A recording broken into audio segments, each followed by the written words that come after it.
Hello student, welcome our channel personal tutor. तो आप लोग कैसे हो? आई होप आप लोग बहुत अच्छे होंगे। तो आज हम इस वीडियो में डिस्कस करेंगे सौर मंडल में हमारी पृथ्वी। ये टॉपिक है क्लास 6 का जियोग्राफी। तो चलिए देखते हैं और पढ़ते हैं सौर मंडल और पृथ्वी के बारे में। आगे बढ़ते हैं। सूर्यास्त के बाद आकाश को देखना काफ़ी अच्छा लगता है। आसमान में पहले एक या दो चमकते हुए बिंदु दिखते हैं, लेकिन बाद में इनकी संख्या बढ़ जाती है। यहाँ बिंदु की बात यानी तारों की बात हो रही है, ठीक है। लेकिन बाद में संख्या इनकी बढ़ जाती है। आप उनकी गणना भी नहीं कर सकते। क्या हम तारे गिन सकते हैं? नेवर। तो हम क्या तो तारों की गणना नहीं हो सकती। संपूर्ण आकाश छोटी छोटी चमकदार वस्तुओं से भर जाता है, जिसमें कुछ चमकीले होते हैं और कुछ धुंधले होते हैं। तो आप सभी ने जल्दी से बताइए कि आप सभी ने रात में आसमान को देखा है तो उसमें क्या दिखता है कि छोटे छोटे पॉइंट्स में चमचमाते हुए हमें सितारे जैसा कुछ दिखता है। हाँ, कुछ धुंधले दिखते हैं, ठीक है। ऐसा प्रतीत होता है मानो आकाश में हीरे जड़े हों। इनमें से कुछ टिमटिमाते प्रतीत होते हैं, लेकिन अगर आप उनको ध्यान से देखें तो पाएंगे कि कुछ टिमटिमाहट अन्य से अलग है। ये बिना किसी टिमटिमाहट के चंद्रमा के समान चमकते हैं। इन चमकीली वस्तुओं के साथ आप लगभग प्रतिदिन चंद्रमा को भी देखते हैं। अब ये तारों के साथ हम चंदा भी देखते हैं, यानी चंद्रमा को भी देखते हैं। यह अलग अलग समय पर अलग अलग आकार तथा अलग अलग स्थितियों में दिखाई पड़ता है। यानी जो चंद्रमा होता है वो एक ही स्थिति में नहीं दिखता, हमें रोज एक ही जगह पे नहीं दिखेगा और ना ही एक ही शेप में। इसका शेप और इसका जो पोजीशन होता है वो चेंज होता जाता है। Okay, got it.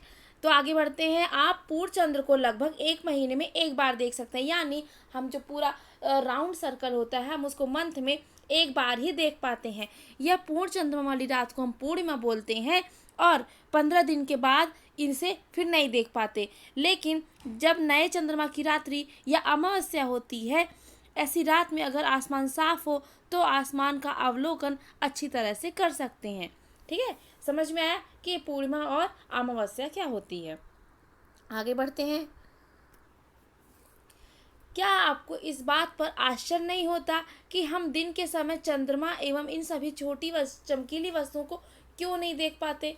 तो आपने कभी सोचा कि हम सिर्फ दिन में सूरज को क्यों देखते हैं? हमें चंद्रमा भी क्यों नहीं दिखाई देता, क्योंकि वो भी तो आसमान में ही है। तो हमें सिर्फ चंद्रमा रात में क्यों दिखाई देता है, या फिर रात में सूरज भी क्यों नहीं दिखाई देता है? ऐसा इसलिए क्योंकि सूर्य अत्यधिक तेज प्रकाश के कारण रात के समय चमकने वाली वस्तुओं को हम दिन में नहीं देख पाते। यानी जब दिन में सूरज उगता है तो उसकी जो लाइट होती है, उसका जो प्रकाश होता है वो इतनी ही तेज होती है कि ये जो बाकी छोटी छोटी चीज़ें से तारे, चंद्रमा, हाँ, ये हमें दिन में दिखते ही नहीं हैं। तो हमें लगता है कि ये सिर्फ रात में आते हैं। नहीं, ये होते पूरे टाइम पे हैं, लेकिन सूर्य की प्रकाश के कारण ये हमें दिन में नहीं दिखाई देते। क्यों दिन में? क्योंकि दिन में सूरज निकलता है। सूर्य, चंद्रमा तथा वे सभी वस्तुएं जो रात के समय आसमान में चमकती हैं उन्हें खगोलीय पिंड कहते हैं। यानी सूर्य, चंद्रमा और जो उनके साथ छोटे छोटे तारे होते हैं, इन सभी को हम खगोलीय पिंड कहते हैं। कुछ खगोलीय पिंड बड़े आकार वाले तथा गर्म होते हैं। ये गैसों से बने होते हैं। इनके पास अपनी ऊष्मा तथा प्रकाश होता है, जिसे वे बहुत बड़ी मात्रा में उत्सर्जित करते हैं। इन खगोलीय पिंडों को तारा कहते हैं। यानी खगोलीय पिंडों को किनको कहेंगे कि ये बड़े आकार और गर्म होते हैं, गैसों के बने होते हैं और इनके पास अपनी ऊष्मा और प्रकाश होती है, ठीक है। उन्हें हम खगोलीय पिंड कहते हैं। जैसे सूर्य, हम एक एग्जाम्पल, सबसे बड़ा एग्जाम्पल, सबसे अच्छा एग्जाम्पल कौन सा है, उदाहरण कौन सा है कि सूर्य के पास खुद की रोशनी है और ये काफ़ी बड़ा और गर्म होता है, ठीक है। आगे बढ़ते हैं। समझ में आया खगोलीय पिंड क्या होता है और तारा किसे कहते हैं? और सूर्य एक तारा है, याद रखिएगा। कभी कभी क्वेश्चन पूछ लेता है कि क्या सूर्य एक तारा है, तो आप कहेंगे हाँ।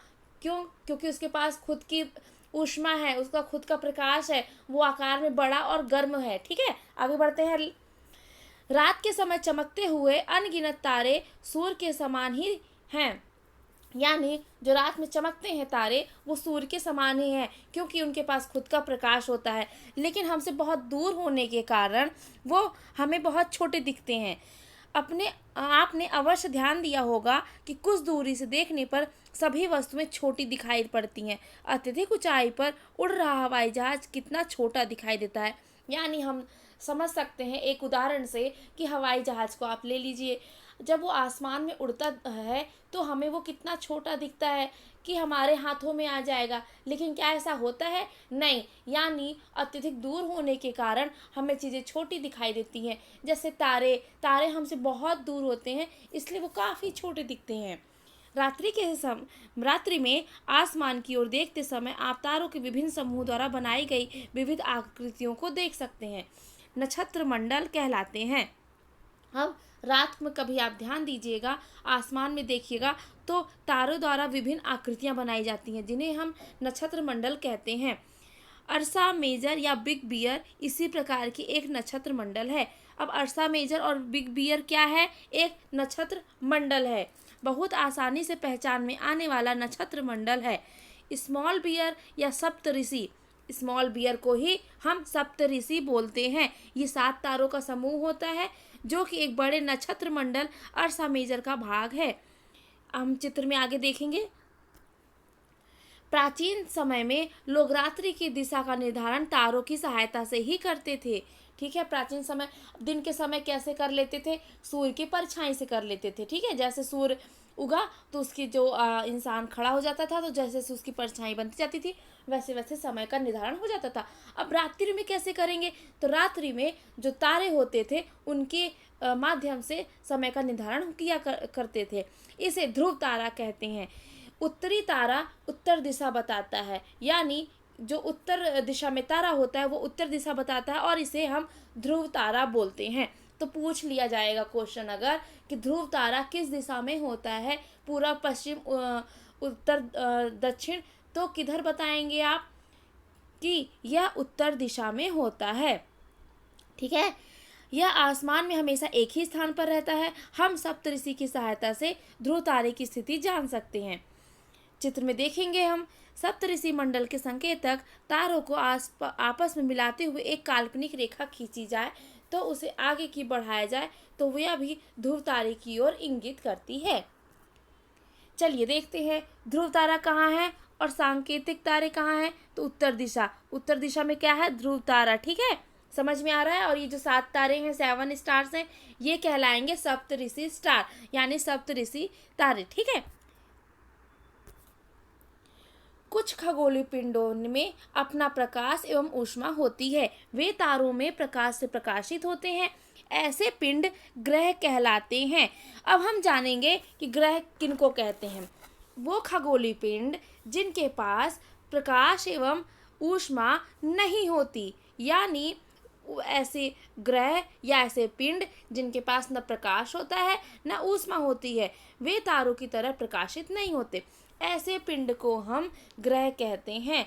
जैसे हम अपनी पृथ्वी का एग्जाम्पल लेते हैं, हम पृथ्वी पर रहते हैं तो क्या पृथ्वी के पास ऊष्मा है? नहीं। क्या उसके पास खुद का प्रकाश है? नहीं। तो पृथ्वी क्या है? ग्रह है। ग्रह जिस अंग्रेजी में प्लेनेट कहते हैं, ग्रह यानी जिसे अंग्रेजी में प्लेनेट बोलते हैं, ग्रीक भाषा के प्लेटनाइड शब्द से बना है, जिसका अर्थ होता है परिभ्रमक, अर्थात चारों ओर घूमने वाला। पृथ्वी जिस पर हम रहते हैं, जैसे अभी मैंने आपको उदाहरण से समझाया कि पृथ्वी जिस पे हम रहते हैं यह एक ग्रह है। यह अपना संपूर्ण प्रकाश एवं ऊष्मा सूर्य से प्रकाश से प्राप्त करती है, जो पृथ्वी के सबसे नज़दीक का तारा है। पृथ्वी को बहुत अधिक दूरी से, जैसे चंद्रमा से देखने पर यह चंद्रमा की तरह चमकती हुई प्रतीत होगी।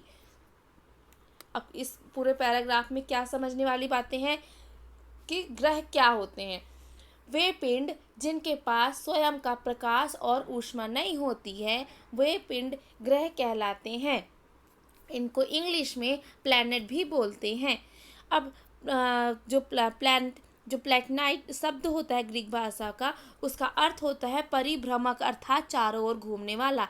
जैसे पृथ्वी सूर्य का चारों ओर चक्कर लगाती है, यानी सूर्य के चारों ओर घूमती है, तो यह एक ग्रह है। पृथ्वी के सबसे नज़दीकी तारा कौन सा है? सूर्य है, ठीक है। और चंद्रमा से पृथ्वी को देखने पर वो कैसे दिखेगी? चंद्रमा अगर पृथ्वी को हम बहुत दूर से देखें तो वो चंद्रमा जैसे चमकती हुई प्रतीत होगी। अब एक रोचक तथ्य जानते हैं। बृहस्पति, शनि या यूरेनस के चारों ओर छल्ले हैं। ये छल्ले विभिन्न पदार्थों के असंख्य छोटे छोटे पिंडों से बनी पट्टियां हैं।